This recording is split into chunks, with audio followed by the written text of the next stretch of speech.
आतापर्यंत साधारण 700 ते 800 कोटी रुपयाचं ड्रग्स हे जप्त केलेलं आहे. याच्यावरती राज्याच्या गृहमंत्र्यांनी बोलावं. ललित पाटील हा एक मोहरा आहे बरं का, आणि ह्या ललित पाटील प्रकरणाचा वापर किंवा गैरवापर राज्याचे गृहमंत्री राजकारणासाठी करत आहेत. हे अत्यंत दुर्दैव आहे. उद्या 20 तारीख नाशिकला शिवसेनेचा मोर्चा आहे ड्रग्स विरुद्ध. संपूर्ण नाशिक ड्रग्सच्या विळख्यात आहे. नाशिकसारखं शहर जे तीर्थक्षेत्र आहे, जे एक सांस्कृतिक शहर आहे, ज्या नाशिकमध्ये वीर सावरकरांपासून कुसुमाग्रजापर्यंत असे महान लोक जन्माला आले, ते संपूर्ण नाशिक त्र्यंबकेश्वरपर्यंत हे ड्रग्सच्या विळख्यात आहे. 2 मोठे कारखाने ड्रग्सचे हे नाशिकमध्ये उद्ध्वस्त करण्यात आले. कोट्यावधी रुपयाचं ड्रग्स तिथून अख्ख्या महाराष्ट्रात आणि बाहेर गेलं. महाराष्ट्रात येणारं ड्रग्स हे गुजरातमधून येतं. हे देवेंद्रजी फडणवीस यांना माहीत आहे का? आतापर्यंत किमान 1.5 लाख कोटीचं ड्रग्स गेल्या वर्षभरामध्ये गुजरातला पकडलं. जे पकडलं गेलं नाही ते महाराष्ट्रात पाठवलं जात आहे आणि महाराष्ट्राचा उडता पंजाब करून महाराष्ट्र नशेच्या आहारी टाकायचं, महाराष्ट्र बदनाम करायचा, महाराष्ट्राची तरुण पिढी उद्ध्वस्त करायची, अशा प्रकारचे कारस्थान चालू आहे. हे जर देवेंद्र फडणवीस यांना माहीत नसेल तर त्याने खुशाल या विषयाचं राजकारण करत बसावं आणि महाराष्ट्राला खड्ड्यात जाताना पाहावं. काय सांगता मला तुम्ही? हा पाटील, तो पाटील, तो पाटील. आपण गृहमंत्री आहात ना, गृहमंत्र्याच्या प्रतिष्ठेला शोभेल असं वागा आणि बोला, असे मी त्यांना हात जोडून विनंती आहे. उद्या नाशिकचा मोर्चा हा इशारा मोर्चा आहे. कॉलेजचे विद्यार्थी, शिक्षक, शाळकरी विद्यार्थी, शिक्षक, सामान्य जनता उद्या नाशिकच्या मोर्चामध्ये सहभागी होईल. कारण नाशिकपासून संपूर्ण तो जो परिसर आहे, जिल्हा, त्र्यंबकेश्वर, तीर्थस्थानं ही ड्रग्सच्या विळख्यात सापडलेली आहे. आणि ललित पाटीलचं नाशिक कनेक्शन आपल्याला माहिती आहे. नाना पटोले असतील, अन्य काही प्रमुख नेते असतील, त्यांनी 2 कॅबिनेट मंत्र्यांचा संदर्भ दिलेला आहे, आरोप केलेले आहे की 2 मंत्री या सगळ्या प्रकरणामध्ये आहेत. मिस्टर फडणवीस यांनी त्यांची चौकशी करावी, त्याच्यावर बोलावं. त्यासाठी एखादा चौकशी आयोग नेमावा. 2 मंत्र्यांचे राजीनामे घ्यावेत, हिम्मत असेल तर म्हणतोय मी. अगर आप पे हिम्मत है तो 2 मंत्री का इस्तीफा लीजिए आप, जिसके ऊपर आरोप हो गया है. करताय का? आम्हाला का तुम्ही सांगता धमक्या देताय? आम्हाला धमक्या देऊ नका.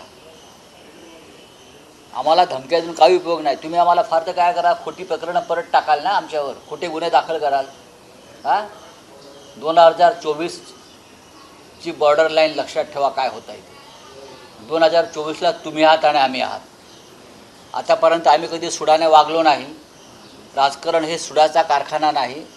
पण ज्या पद्धतीनं तुम्ही वागताय, लक्षात घ्या, तुम्हालासुद्धा कुटुंब आहेत, तुम्हालासुद्धा मुलंबाळं आहेत, तुम्हालासुद्धा मित्रपरिवार आहे, तुमचेसुद्धा व्यवहार आणि व्यापार आहेत, तुमच्यासुद्धा चोऱ्या माऱ्या या उघड झालेल्या आहेत.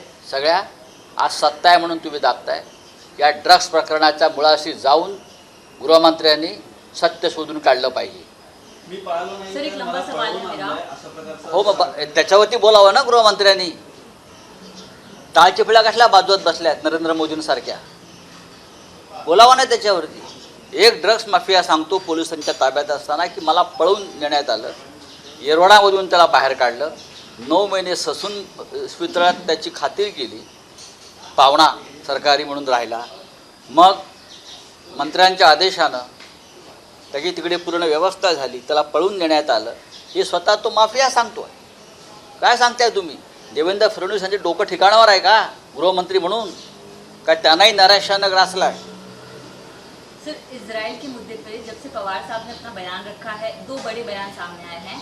फडणवीस ने कहा है कि शरद पवार मुस्लिम राजनीति, जो तुष्टीकरण की राजनीति कर रहे हैं, मुस्लिम वोट के लिए ऐसे बयान दे रहे हैं. बात ऐसी है कि हेमंत बिस्वा ने कहा है कि शरद पवार क्या बहुत जल्द सुप्रिया सुले को हमास भेजने की तैयारी कर रहे हैं. तो ये 2 बड़े रिएक्शन उनके बयान के बाद. बात ऐसी है, विश्व में क्या चल रहा है उनसे ये लोग वाकिफ नहीं है। ये जो है तुम्हारे असम के मुख्यमंत्री, ये तो एक ज़माना में कांग्रेस के सिपाही सलाहकार रहे हैं बड़े। देवेंद्र जी, भाई देवेंद्र जी, किसको हमास में भेजना है और किसको अलकायदा में भेजना आप तय नहीं करेंगे। पहले देश को बचाइए। बात ऐसी है कि अटल बिहारी वाजपेयी की भूमिका उस बारे में क्या थी, ये पहले समझ लीजिए। विश्व के नेता, विश्व गुरु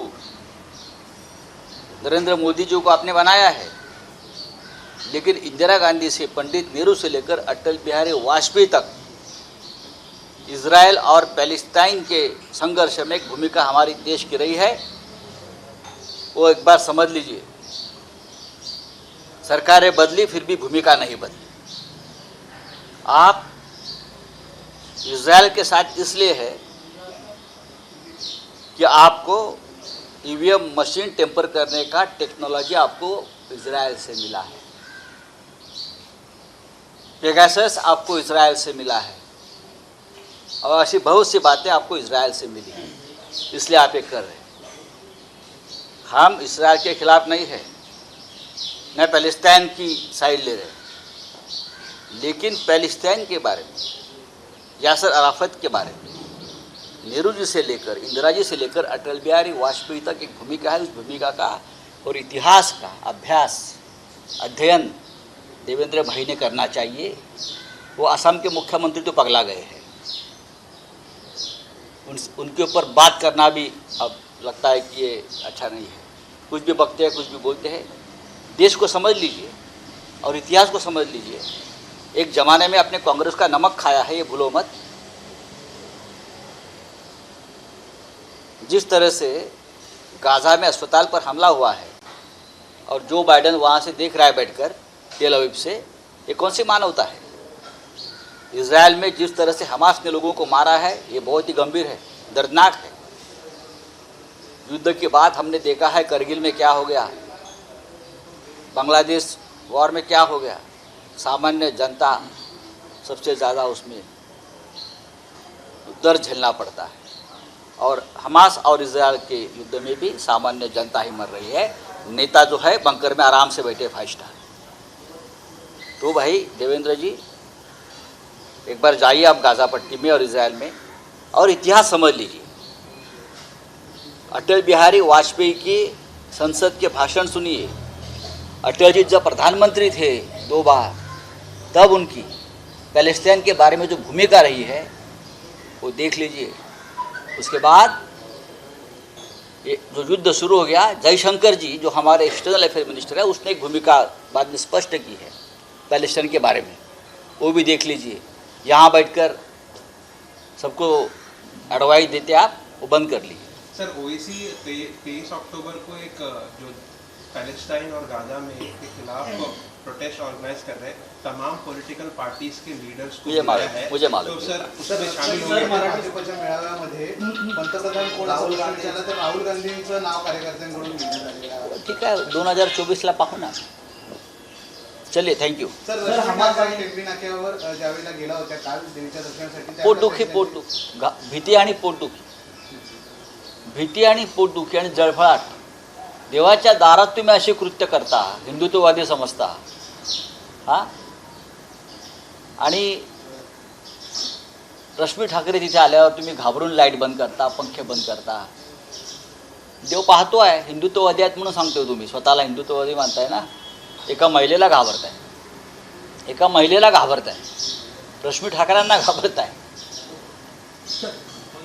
फडणवीस कह रहे हैं कि महायुति हमारी जो सरकार है, महायुति, इसमें कोई भी मतभेद नहीं है, कोई झगड़ा नहीं, सीट शेयरिंग को लेकर। पता चलेगा, जल्दी ही पता चलेगा। ये जो क्या अजित पवार का एक गुट है, शिंदे, बीजेपी, हाँ, क्या होता है चुनाव में आपको पता चलेगा। सीट शेयरिंग में क्या होता है, सीट शेयरिंग के बाद क्या होता है, इलेक्शन के बाद क्या होता है, कौन रहेगा कौन जाएगा, ये सब पता चलेगा आपको। एबीपी माझा, उघडा डोळे बघा नीट।